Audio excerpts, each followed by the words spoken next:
હું જ્યારે હોસ્પિટલમાં આવ્યો, મારી ક્રિટિકલ ફૂલ આમ બચવા લાયક હતું જ નહીં.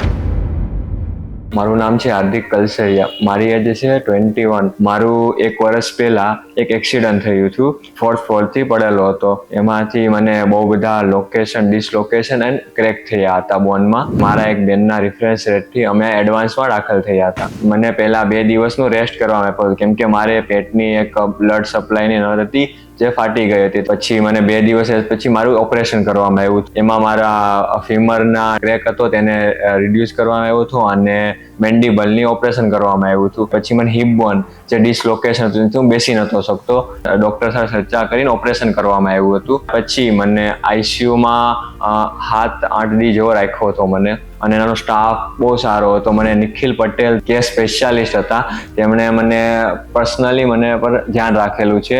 આપણી બધી જરૂરિયાતોને પૂરી કરે છે. જેમ કે તમારે કાંઈ પ્રોબ્લેમ હોય તો તેમને સોલ્વ કરવામાં આવી શકે છે. આમના બીજા ઓર્થો ડૉક્ટર હતા પાર્થ પટેલ, તેમણે મારા પર ફૂલ ધ્યાન આપ્યું. તેમણે 2 ઓપરેશન કરેલા હતા, એ બંને સક્સેસ ગયા છે એમના ઓપરેશન. છેલ્લામાં લાસ્ટ 2 ડેમાં પણ ફિઝિયોથેરાપિસ્ટની સ્ટાર્ટ કરાવી દીધી હતી કેમ કે હું બેસી નહોતો શકતો પહેલાં મારી હિપ બોન ડિસલોકેશનના લીધે. ઓપરેશનના બીજે જ દિવસે મને બેસી દેવામાં આવ્યા હતા. પહેલાં મને હાલવામાં પ્રોબ્લેમ આવતો. પહેલાં તો હું 2 મહિના સખત સૂઈ રહેતો હતો કેમ કે મને પ્લાસ્ટરની બધું હતું લોકેશનના લીધે. અને હાલ હું ફૂલ ચાલી શકું છું. તમને જો કાંઈ પ્રોબ્લેમ હોય કોઈ પણ ટાઈપની, કેમ કે આ મલ્ટી સ્પેશિયાલિસ્ટ હોસ્પિટલ છે એડવાન્સ, તમે આવી શકો છો.